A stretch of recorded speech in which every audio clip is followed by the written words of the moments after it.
I go back home, I eat so good, and I come back out here, and I just feel like, what is this, you know?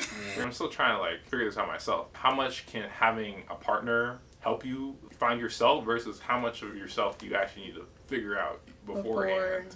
I'm here to help you and support you. Then he looks at you great. Ha! You got a C and what?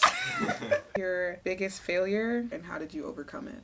Word of advice to the people. Something doesn't go your way, just keep moving, because as much as, people do say life is short, life is also kind of long as well, in which keep going. That's it, you guys. Give yourselves a round of applause.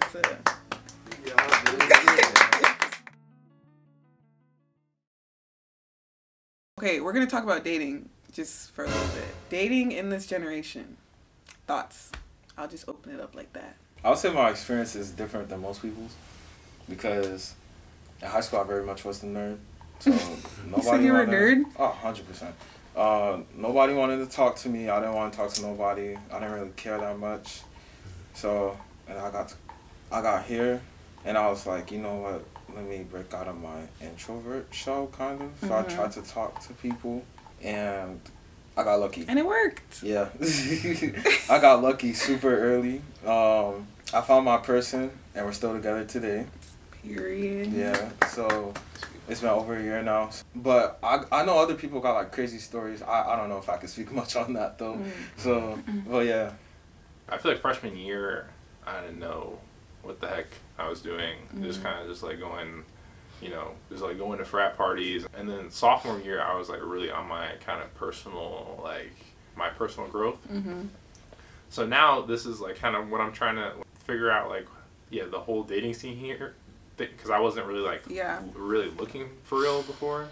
I'm still trying to like figure this out myself. But like how much can having a partner like help you like find yourself versus how much of yourself do you actually need to figure out beforehand? That's valid. Yeah. At Stanford, for the most part, everyone is serious about their education. So everyone is going to prioritize that over everything else. So dating, like trying to find someone to date and all of that is stressful. And most people are like, you know what, school is like my number one focus right now. Let me not really focus on finding somebody. Right. But also from girls that I know, they say the guys don't have a lot of riz, or just like they don't know how to like court a woman or anything. So that's just what I heard though. So I can't really. Personally, I can't speak on it. So I feel like at this age, a lot of people aren't really in touch with themselves and their emotions. As a result, they aren't mature enough for a relationship. But I feel like as opposed to just saying that, just communicating that, a lot of people just like to try it out and like to play with people, and it leads to a lot of consequences as a result. There is a big gap in mindset between a lot of the male population here and a lot of the female population here. A lot of the female population here, they want a nice guy. They want a guy that's going to treat them right, that's going to be nice to them, and that's going to just be a good guy. As opposed to like a lot of guys here, they're looking more for like a temporary hookup or like someone to mess with just at the moment. I feel when you go to these like places like Stanford, like a lot of people have issues. Like it's just like to get to this point, like to get to Stanford. Yeah, to get to Stanford, like you kind of have to put yourself on the grinder, and people definitely have shit that they're trying to work through. Yeah. Yeah, on a personal level, not much I can say, but from what I've heard, just generally, like I guess on the dude side, like Olamide said, it's like the culture here is definitely oriented around trying to get the internship, trying to get that piece of them done, trying to get the best grades possible. So a lot of people are here definitely into their own personal journeys and professional journeys, and I think that is weighed over perhaps the care for these little dating relationships. So a lot of people probably aren't looking for something that is like solid and sustainable and can be long term. There are definitely lucky cases. You just have to find the right person, and I think that comes with being emotionally honest, being direct, being compassionate, and you'll get there, I think. But what is one thing you wish you could change about the dating culture here? I'd definitely say honesty would be something that's important when it comes to dating scene here. I feel like a lot of people not only aren't honest with their significant other, whoever they're talking to, but they aren't honest with themselves. bro. Yeah, and in order to Like- date someone, you have to be honest with yourself, because how can you date someone and you're not even honest with yourself? You know, you don't even know what you want. So I think time is a big thing, like, because we're just always studying and stuff, and like we don't have as much free time. So like every second of free time you have, like you want to make sure you're spending it doing something that like you'll get a return on investment for, and it's like literally live like you're in college, you know? I feel like I don't know, I'm a big fan of like things just, you know, naturally developing and just not being like so I don't know, kind of superficial. So I feel like it was. Is that how you feel like it is now? I think so. I don't know. There's just all this like, you know, people, just like walking through the hallways, like kind of be like, oh, that person's hot, like that person's cute. Yeah, I'm more of a fan of like just natural friendships. Okay, what do you guys miss most about being far from home? I know you're not like that far, but you're still pretty, like what, 20-minute drive? Oh no, it's like 6-hour drive. 6-hour drive? So yeah, still pretty far. What do you guys miss most about being so far away from home? Food. The food out here is nasty. Yo, oh god, the chicken. California food in general is just compared. Well, to damn. My bad. He's right. My bad, but just like They don't even got stuff out. Nah, other than In-N-Out, bro. I go back home, I eat so good, and I come back out here in California, and I just feel like, what is this, you know? Are you Like, talking about home cooking or like home places? cooking, fast food. We got Portillo's, we got Harold's. Portillo's is mid. Mid? I've never- Actually, that's not the point. I've never been to Portillo's. What? Nah, I've never Oh been. my god, y'all should see. Oh, I like Harold's. I like J&J Fish. I like, what else? I like Sharks. I just like a lot of stuff. Seafood boil. I like seafood. That's expensive though. I just like the smell of it. I don't like the fishy smell. I'll be like, yeah, this guy gonna garbage. Get out the house. Yeah. Food, especially cultural food for me. Yeah. You know, That's it, really. You know, my family's Nigerian, so I definitely miss those dishes, that food, that jollof rice. But also, what I miss, I think family is like, they're the only people that will really just understand you without having to explain anything else that you don't really get here at Stanford. So, like that's something that you don't get, but that's something that I miss to have. I miss CTA. Oh, the transportation. Just riding and Yeah. in the city, like it's like I don't This know is what very it is, suburban but here. yeah, that might be it. Actually, that's another thing. I was talking to one of my friends from home about this. I feel like I just tend to connect more with people from the city, and that's something I found recently. So you miss like those type of people. Yeah. Okay, what pressures have you experienced as a black man who got into a really good university, you know? I would say that since getting in, definitely have grown a closer relationship with my father. You know, he's like, okay, you're an adult now. Because, I mean, to be fair, when I first got here, that's when I actually started to experience most adult things and stuff like that. So, you know, we got closer. And now that we also got closer, it's like also the pressure's still there. Because it's like, you know, you're bearing your family's name on your back. Which honestly, I don't mind because it's really nice to make my family proud and everything. But at the same time, while you're trying to make your family proud, you come to a school like this, you struggle. The professors pretend like they hate their students with the exams that they give. And it's like, oh my God, I don't know, bomb this test or whatever. Yeah. Or this class is like, shoot, am I going to pass? Or is my grade going to be good? You know, you're asking yourself all these internal questions. How's my GPA going to look after grades come out? And then it's like, you know, you got a call from your family home, and they're like, you know, how are you doing? How's exams going? You know, and then they're like, I need to see your grades when you come home. And I'm just like, it's not gonna be like high school where we got all A's and stuff like that. He understands because he also went to college, but he went to college in Nigeria. Oh, okay. So I don't know how. You got straight A's, huh?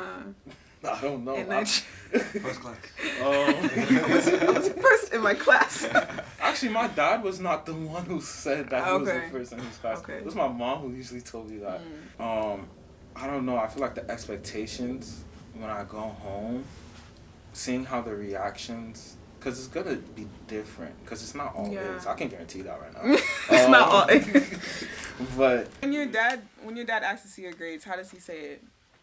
You know, he's trying to like be like, no matter what happens, it's okay. You know, I was there. Now you're here. I'm here to help you and support you. Then he looks at your grades. Ha! You got a C and what? What were you doing? Playing game all day? You was on Madden though. Were you chasing girls? Okay, let's look at it now. Hey, B minus. Ha! Mommy, dad. It's okay though, because when he sees the A's, he's like, good job. Move on. Hey.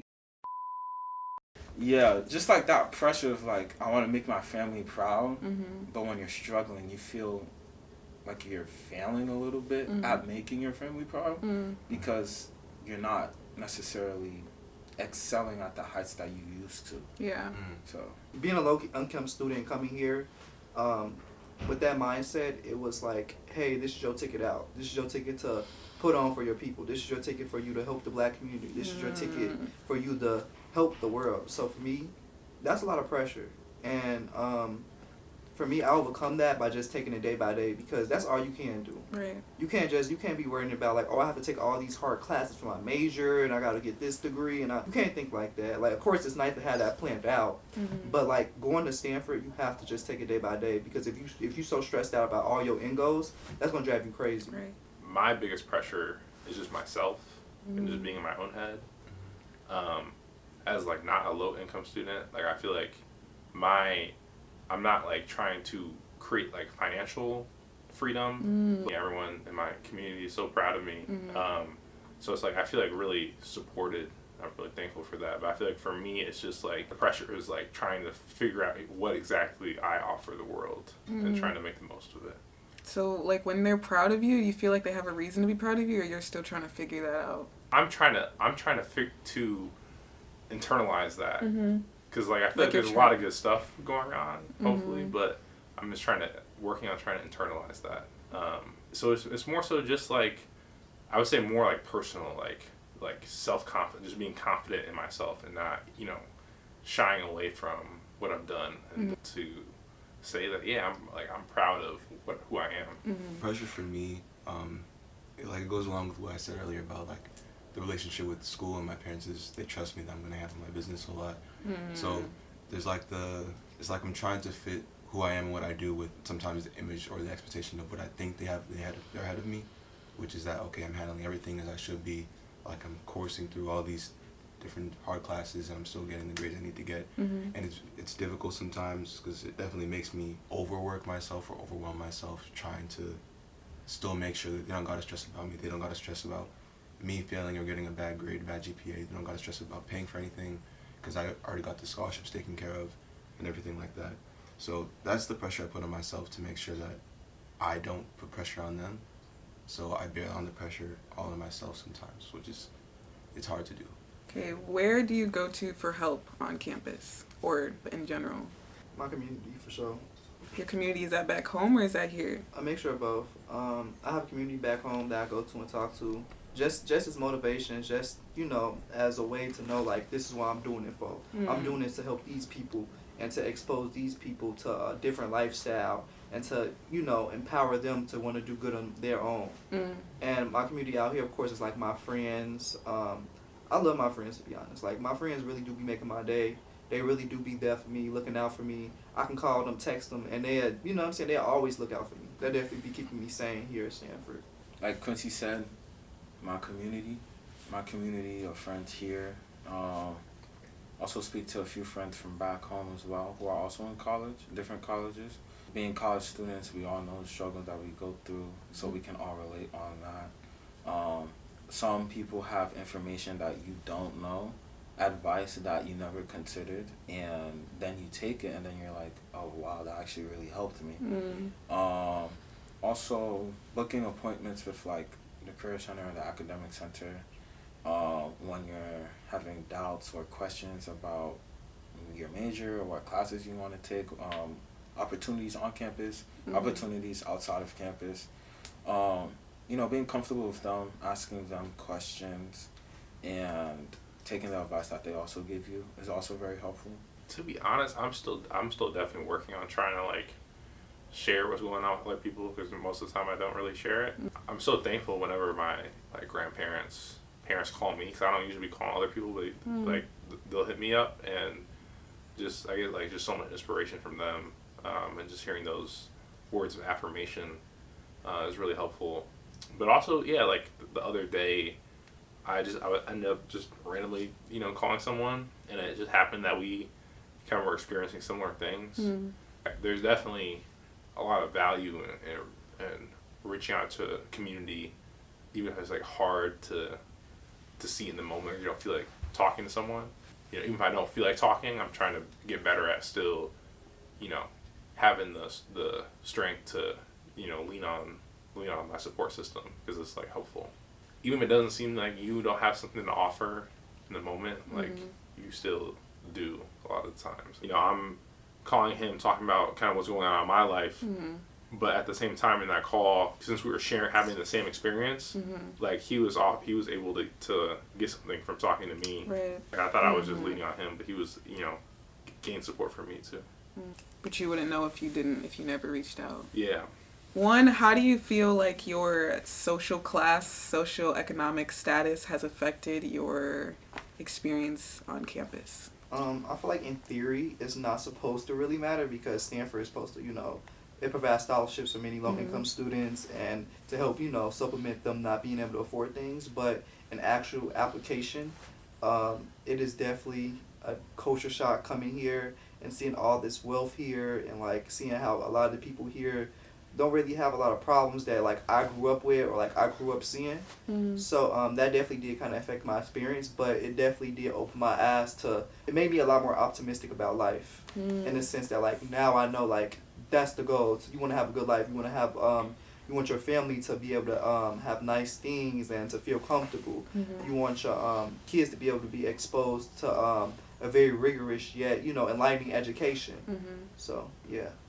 Being an immigrant, my family started at like the lowest of the low, coming from the village, coming from Nigeria, my mom being from South Africa, to the United States. My parents definitely grinded it out. I grew up literally seeing my parents elevate little by little. So, and with that mindset, it's also like low-key kind of ingrained in me as well. I need to also elevate little by little. So now that I'm at Stanford and I see like people who are like extremely rich, but I'm also surrounded by people who are also like me, or also low income as well. It, like Quincy said, it is a culture shock. Being a broke college student is real. So, still having to find like a job on campus to support myself. My parents sending a little bit of money that they can here and there. It can be difficult at times, but also, like Quincy said, it is really nice to see, oh, this is the lifestyle that I am trying to achieve, and I can see it in other people as well. I see the positives and the negatives of it, right? Because money does help solve some problems, but it also creates problems as well, and you can see it in some of the people who are rich here. So the goal is definitely to attain financial freedom and generational wealth, because there's a legacy behind me that I have to continue. My parents did their part. It's my turn to do my part. But the pressure from that is also a lot. Yeah. So, but, we're all headed in the right direction. So everyone here, everyone who goes to this school, we're all headed in the right direction. So that's also a hope that we can hold on to. What is your biggest failure or challenge that you faced so far, and how did you overcome it? I mean, yeah, getting rejected from internships, but like, is there an internship you really wanted? Bro, I just want an internship. That's definitely some that like you're like, oh wow, this would actually be really cool to work on, like this type of project, being around in like this environment. But then, like, you get rejected, and then it's just like, bro, you gotta move on to the next one because you're gonna get rejected from a lot more. Yeah. I'm not trying to, like, foster, like, any type of negative energy, but to some extent, you do have to be real that there are people that, like, have success stories after getting rejected from hundreds of internships. So, yeah, you know, we're still waiting for the right one. So, yeah, that's pretty much it. You just gotta keep going. Yeah, it's coming, bro. Thank you. I'm leaving you. Black empowerment. Period. So I took this one psych class last winter, and it was midterm and final. And I wasn't used to taking a midterm and final like that. Like in high school, we didn't really have midterms and finals like that. Like we had unit tests and stuff like that, but we never had like a big cumulative final. Like we had AP exams, but like that was, you know, that wasn't that bad. It was a whole bunch of review videos for that. And I ended up failing the midterm. I ended up in the class with a decent grade though, but I ended up failing the midterm, and you know I was kind of a little salty about it because I felt like I could have did so much better in the course had I studied a little bit more for the midterm and had I been a little bit more prepared for it. But I used that like you know what I'm saying, like that anger in myself and that fury to go into next quarter when I was taking another psych class in the spring. Like I was like, okay, I gotta lock in. Like this is not gonna be last quarter. I'm gonna get an A on it, and I ended up doing that. So yeah. Biggest failure. The whole feeling I describe it as is not letting the uncontrollable control you. If something's already happened, just keep pushing. Elaborate. Just keep pushing. Like I think about like different things I applied to. Maybe not internships, but like classes, like intro sims, or different classes I wanted to get into that I didn't get the chance to do because I didn't get in. Especially when you've already planned something in advance. You planned your career to go a certain way, and you don't get that in your checkpoint. Just realizing that, you know, it's not the end of the world. Like, you can always change it up to an alternative path. That's something that I've learned, and I'm trying to keep navigating here. Okay, I want to hear different types of failures. We talked about failing a midterm, internship, other type of failures, you know. Maybe you went to the gym and you really thought you were that guy, but you couldn't lift what you thought you could lift, you know what I mean?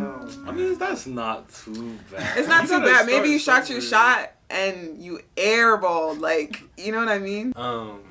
This is a little bit different, but I feel like for me, it's just been much less about what is like I perceived as the failure, like getting rejected for the internship or whatever, but then letting that cause me to, you know, feel bad about myself. That's or the real like failure. Huh? Be like, you know, just spend too much time in my room by myself, right? And like I feel like I've kind of a meta failure. Like I feel like I failed because I haven't figured out how to not fail. You know what I'm saying? Okay, yeah. I guess we want to like try and think of like, you know, you just got to think about these things to overcome that. But there's not like a formulaic answer. That's valid. Yeah, just being able to see that bigger picture. Word of advice to the people, the young men or older men, whoever's watching out there. Just keep pushing, honestly. Yeah, that's it. Just keep swimming. Oh, like, don't take life too seriously that you miss out on, you know, big events and stuff like that. Yeah. You know, something doesn't go your way, just keep moving, because as much as, you know, people do say life is short, life is also kind of long as well, in which it doesn't matter what you graduate with in terms of your degree. You could graduate with a psychology degree and somehow end up at Google coding. Right. Like, it happened. I heard that too.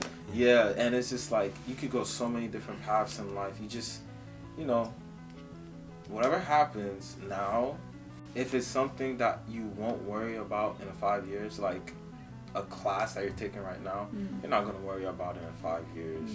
Not even a year. Not even a year, right. So then just, if that's like the case, then, you know, keep going. Just not giving up. In the sense that many times, you know, we take going to Stanford. It comes with some W's, of course, and you know the end goal is of course a big W, a degree from Stanford. But it also comes with some L's as well. And like, you know, you might do bad on the midterm, or like you might not get the ideal grade that you want to get. I would say, or you know, you might have like a bad week or two. I would say that has been like an issue for me being here. My grades are pretty good. I'm pretty decent, but just being able to you know, not stress about that and understand that like, hey, everything's gonna be okay at the end of the day. Like the day gonna end no matter what. So the thing that you gotta do is just focus on the present and focus what's in your control and try to make sure, just do the best you possibly can. And that's the biggest advice that I have to anybody like watching the video. Just work the hardest that you can, but don't overwork yourself. Because at the end of the day, you still human at the end of the day, and life is short. So really enjoy life and really enjoy what life has to bring and the connections that you are making and the relationships that you have. I think everyone needs to like sit with their thoughts for like a little bit and kind of figure out like kind of what's going on, and if you're in a good place or if there's any kind of turmoil you're kind of working through. I'm not saying that you need to devote your life to figuring that out, but just being like self-aware, I guess, I think is like a skill that is really important. Yeah, just as a person, like I feel like your biggest goal should be to try to understand yourself, you know what I'm saying? So just like just building that self-awareness, I think is a skill. My last word of advice is don't confine yourself to borders, like ideas you have in your head of how things should plan out. Don't only confine yourself to only doing that. Allow yourself to be open, not just in college but in life in general. Something I say to my friends a lot is to not chase for love, but to chase with love, and that can be applicable to like what we talked about with dating, romance, but also just things you want to pursue in general in life, career and passions. Always do something with, and don't be chasing for something. I think that's the main thing that I would say to my freshman year self. Yeah. Always do something with a passion or happiness rather than for it. That's it, you guys. Give yourselves a round of applause. Okay, thank you guys for being in the video and everything, and thank you guys for watching. Like, subscribe. Of course. YouTube channel coming soon. Quincy. I love it too. Okay. All right. Thank you guys. Bye.